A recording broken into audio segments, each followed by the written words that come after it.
Dr. Sam Munroe, and I am an ecologist.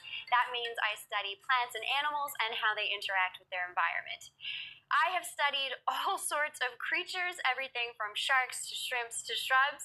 And here on YouTube, I like to create videos about what it's like to be a scientist, but also break down ecology in the media and talk about what they get right and wrong. I am really excited because today we are going to be watching the movie Jaws and talking about all of the things that the movie gets right and wrong about shark ecology. Now, I absolutely love sharks. I have been obsessed with them ever since I was a kid, and I loved them so much that when I grew up, I decided I wanted to study them for a living. So I moved all the way from Canada to Australia, and I decided to do a PhD studying sharks living near the Great Barrier Reef. Studying sharks was easily one of the best times of my life. I got to look at all aspects of their ecology. In particular, I was looking at the types of habitats they like to use and the food they like to eat, with the goal being able to use that information to help protect them from extinction. And like so many other shark ecologists, I have a real love-hate relationship with the movie Jaws. When I was a kid, this movie really started my obsession with sharks. The first time I saw this movie, I was 8 years old, and I just thought it was really, really cool. But unfortunately, this movie isn't very scientifically accurate when it comes to depicting shark behavior, and it started a lot of really damaging myths and ideas about what sharks are really like. So with that in mind, I thought it would be really fun for us to watch this movie together, and we can talk about the parts of the movie that sometimes are scientifically accurate, but also a lot of the things that the movie just gets plain wrong about shark behavior. Let's see how much her shark and marine biology education and so-called experience has paid off. Let's see how really intelligent she is about using simple logical sense, which you will see she doesn't have very much of. She wants to go through all the things that she claims the movie gets right and wrong about shark ecology. We will see how much she really knows about simple logical sense, which has much more power and value than any education or college degrees. I will point out to you her errors in her statements that makes her a biased, bigoted, minded, illogical, nonsensical professing scientist.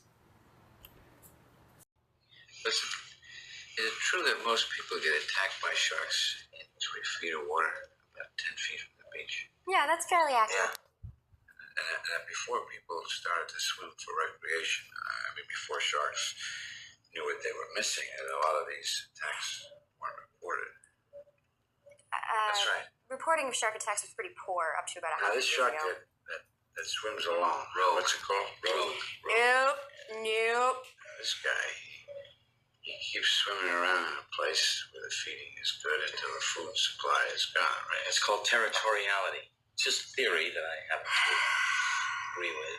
You shouldn't. It's terrible. This scene right here is potentially the worst scene in the whole movie from a scientific perspective, and it probably is the scene that did the most damage to sharks' reputations. In this scene, these guys are talking about this idea of a rogue shark. And essentially what they're talking about here is a shark that has developed a taste for human flesh and targets people deliberately and really wants to attack people rather than its normal prey like fish. But I want to be absolutely clear. There is precisely zero evidence to support the idea of a rogue shark. Let's use Australia as an example. We have a population of about 25 million people, and on average, there's somewhere between 15 to 20 shark attacks per year.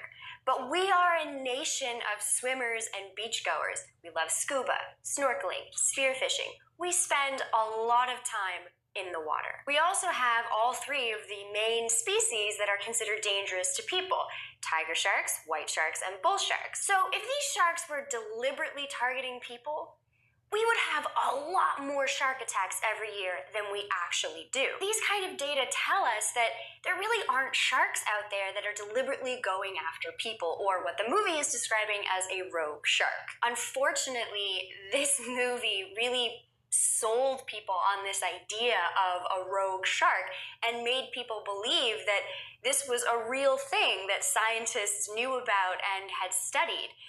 But this is one of the parts of the movie that is very much science fiction.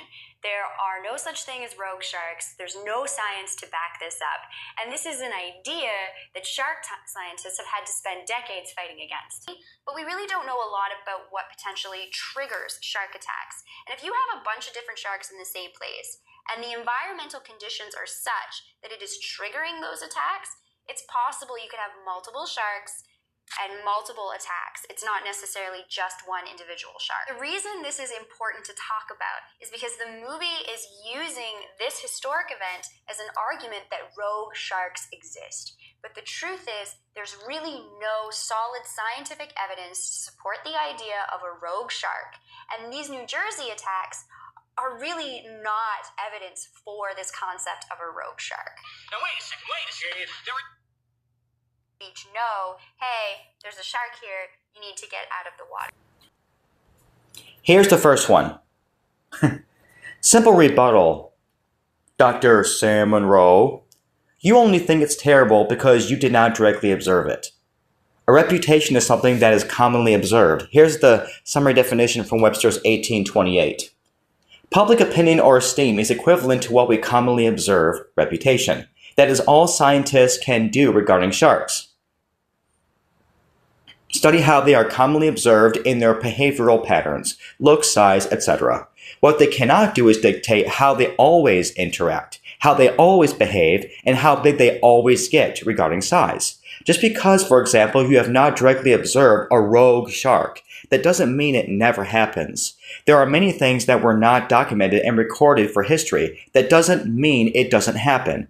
I'm not talking about something ludicrous like a shark flying in the air like a bird. I'm talking about a shark remaining in an area where it knows food is nearby. You cannot say there's no such thing because you have not directly observed it. That is poor thinking. Take the USS Indianapolis tragedy from history in World War II. There is much documentation from witnesses that observed scores of sharks possibly feeding on the men in the water. Could these have been the same sharks for the 5 days or so that the sailors were in the water for? Whether or not, you were not there, and also you don't know 24/7 all the behavioral patterns and attitudes of sharks. Something cannot do damage to a shark's reputation unless it goes contrary to what you commonly observe. Now, if the movie would have stated that the shark goes rogue in common behavior, then yes, it would be inaccurate, and you would be correct, Dr. Sam Munroe, to point out the error. But because the character was narrowing down the suspects to one particular great white shark that has been going rogue in a particular area as long as there's food in the water, then you cannot say the movie is inaccurate because you don't know that it never happens. You would have to see every single solitary shark along with every single solitary instance of its feeding patterns. You would have to observe that and much more to know for a fact whether or not a rogue shark actually exists. Next section. How do you know this never happens? Have you seen every single solitary shark alongside every single solitary instance of its feeding occurrences? No, you have not. Again, just because you have not directly observed it, and it's probably not recorded in documentation in history, that doesn't mean it never happens. It's a poor conclusion to come to that just because you don't observe something, that means it doesn't happen.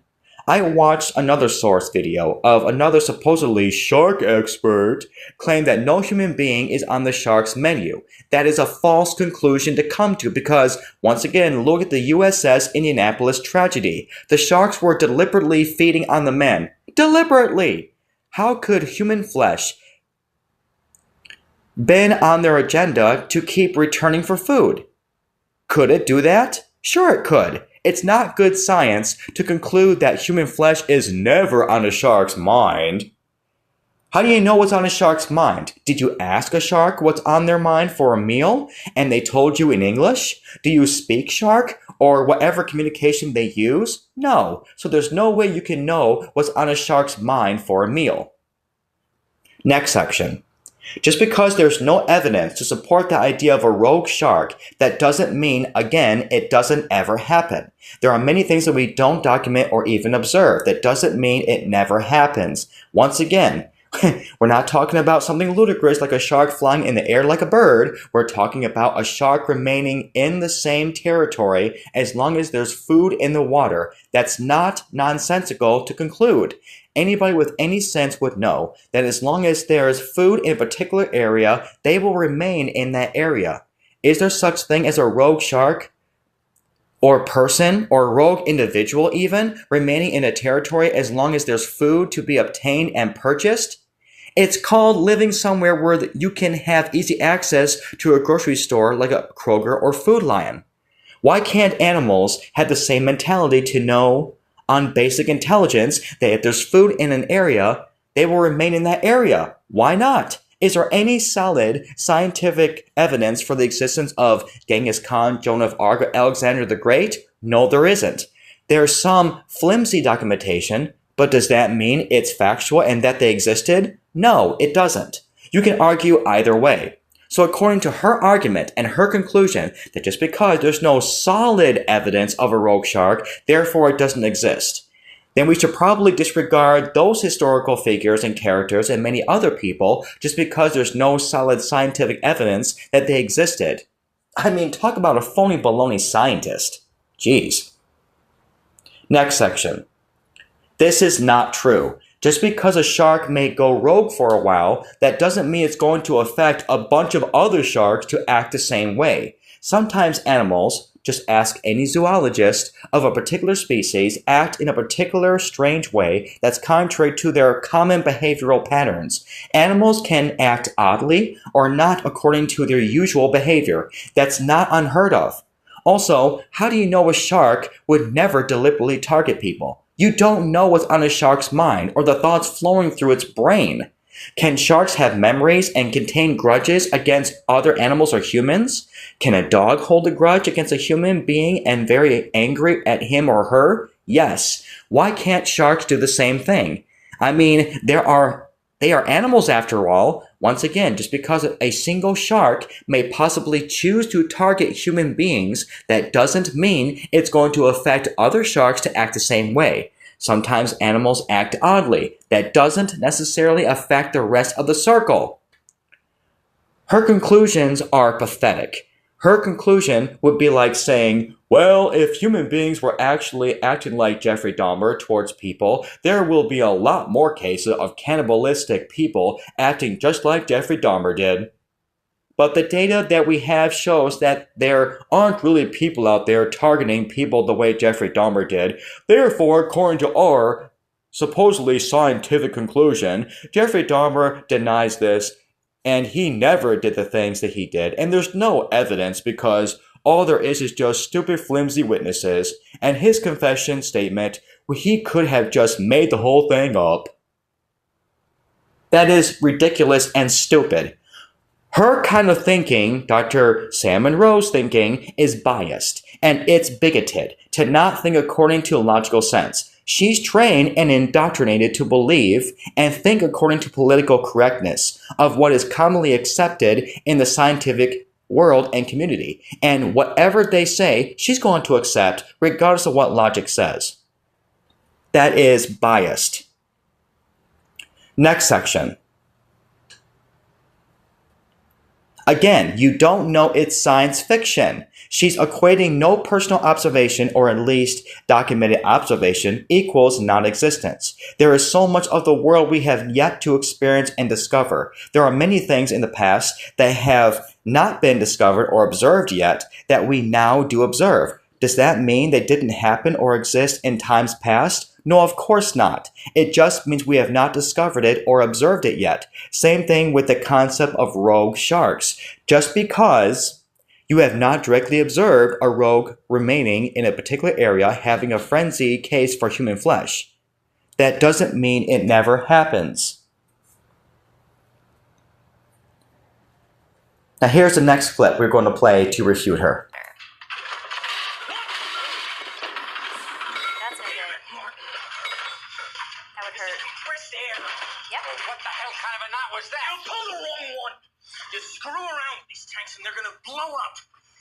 No, Yes, real fine, expensive gear. they absolutely will not blow up. This is another really bizarre myth that I think this movie perpetuated but is absolutely false, which is that if you shoot a scuba tank, which we'll talk about later, or you just damage a scuba tank in some way, it's going to explode.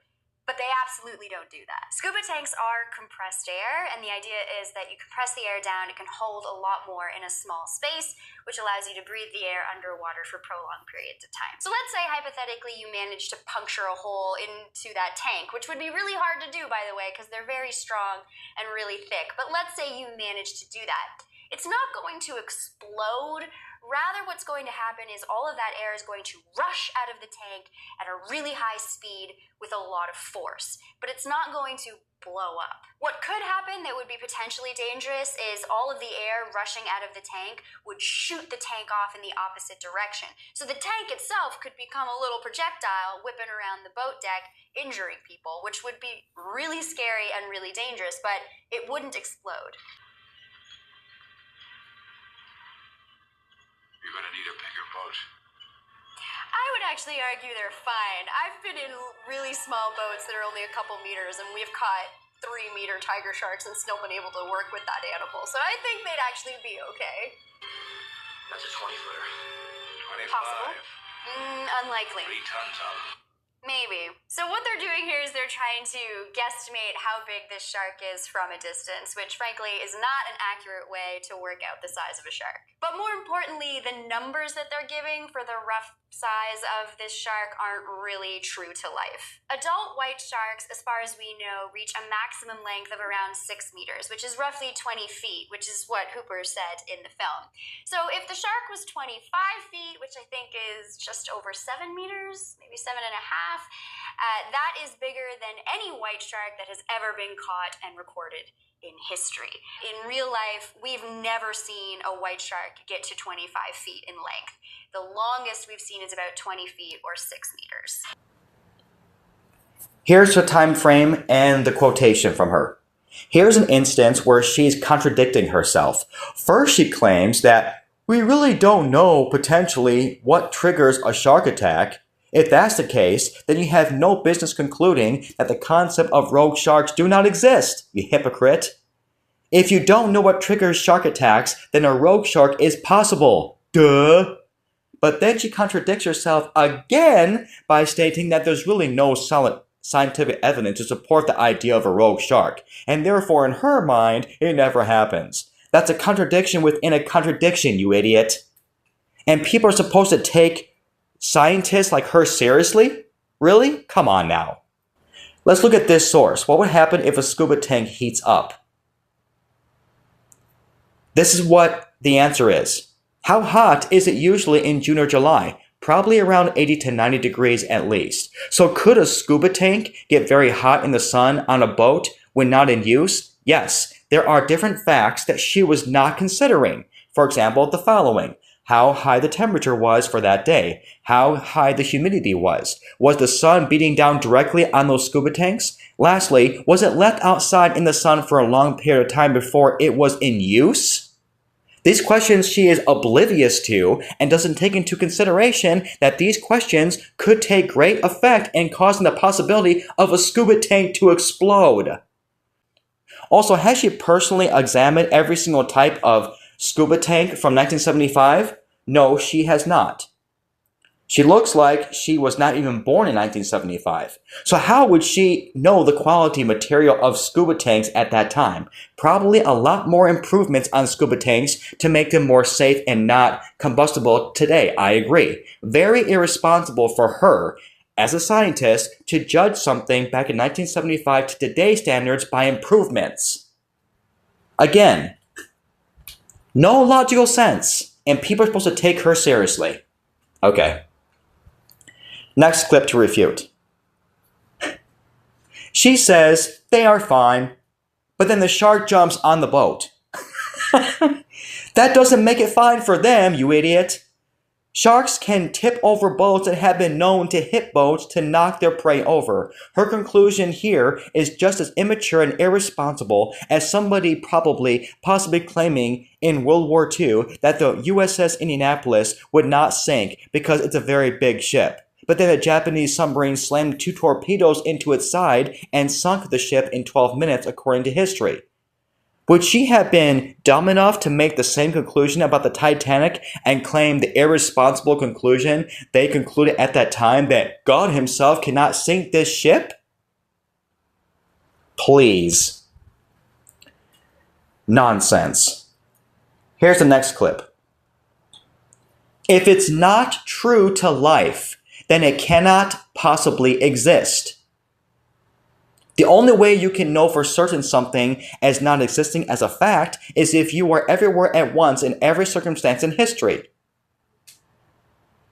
Therefore, you would have to be God. To say something is not true to life is to claim you know for a fact it does not exist. Unless you personally observe it, you can't make that conclusion. Secondly, just because a 25-foot great white shark is bigger than supposedly any recorded documentation in history, that doesn't mean it doesn't exist. Just because you have never seen a great white shark at that size, that doesn't mean it does not exist. One could exist, but we haven't really observed it yet. I'm not talking about megalodon size, because they don't most likely exist. Again, I use the phrase most likely because I don't know for certain. I believe most likely from history they probably went extinct. It's bad as a scientist like Dr. Sam Munroe to conclude that just because you never, a word she used, observed a 25-foot long great white shark, that doesn't mean it does not exist. Lastly, by the way, you personally may not have ever observed it, but somebody else could have and just did not document it. Is it really necessary by law that if somebody sees a 25-foot long great white shark that they have to document it and contact the authorities? No. Her conclusions, as concluding this video, her conduct in her statements, exposed as a professing scientist, is pathetic. She's obviously a well-trained, indoctrinated scientist. Science, as well as every other avenue of education, is politically influenced. She is going to be influenced and pressured to go by political correctness and say whatever the scientific community says, whatever the scientists say. She's not allowed to challenge it, and if she does, they will probably shun her and kick her out. Cults don't like to be challenged or questioned. They like to be simply believed and followed. Whatever a stuffed shirt scientist, especially a shark scientist like Dr. Sam Munroe, tries to make these videos on her channel exposing the so-called inaccuracies of shark films, take it with a grain of salt. Don't take her seriously.